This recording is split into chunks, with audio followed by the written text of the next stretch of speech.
نبی کریم علیہ السلام نماز پڑھا رہے تھے، ظہر کی نماز تھی، عصر کی نماز تھی، صحیح مسلم میں موجود ہے۔ حضرت ابو ہریرہ فرماتے ہیں نماز پڑھاتے پڑھاتے نبی پاک نے قدم آگے کیا، نماز پڑھاتے پڑھاتے قدم آگے کیا اور یوں ہاتھ اٹھایا پھر واپس کر لیا۔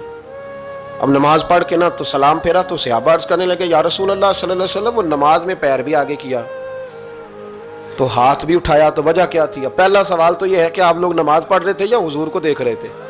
تو صحابہ تو پہلے ہی بتاتے ہیں کہ بھئی ہم تو پہلی صف میں نماز اس لیے پڑھتے تھے کہ نماز بھی ہوتی رہتی تھی اور چپ کے محبوب کی دید بھی ہوتی رہتی تھی۔ حضور سے پوچھا یا رسول اللہ وہ نماز پڑھتے پڑھتے قدم آگے بڑھایا آپ نے تو پھر پیچھے کر لیا، کیا تھا؟ اور ہاتھ اٹھایا تو پھر آپ نے نیچے کر لیا۔ تو نبی کریم فرمانے لگے نماز پڑھاتے پڑھاتے جب میں نے کہا نا سمیع اللہ لمن حمیدہ، اچانک میری نظر اٹھی تو جنت میں چلی گئی، نظر اٹھی تو جنت میں، تیرے لیے 2-4 قدم عرش بری ہے۔ تو محبوب فرماتے ہیں جب میری اوپر نظر گئی نا تو میں نے دیکھا کہ انگوروں کا ایک خوشہ لٹک رہا ہے جنت میں، تو میں نے ہاتھ بڑھایا کہ توڑ لوں۔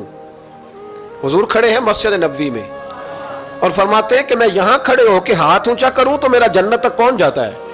فرمایا میرا ارادہ ہوا کہ وہ خوشہ جنت کا توڑ لوں، اور ذرا میں نے پیر آگے بڑھایا ہی تھا تو میرے دل میں خیال آیا کہ جنت راز ہے تو راز ہی رہنی چاہیے، یہ راز کھول گیا تو مزہ نہیں آئے گا، تو میں نے پھر وہ ہاتھ واپس کر لیا۔ صحابہ کہتے ہیں جب نبی کریم نے یہ بیان کیا تو ہمارے چہرے نہ تجسس سے کھیل اٹھے، تجسس سے ہم کوئی بات اور بھی سننا چاہتے تھے۔ تو محبوب فرمانے لگے اگر میں وہ خوشہ توڑ کے لے آتا اور تمہیں دے دیتا تم قیامت تک بھی کھاتے رہتے تو تم سے ختم نہیں ہونا تھا۔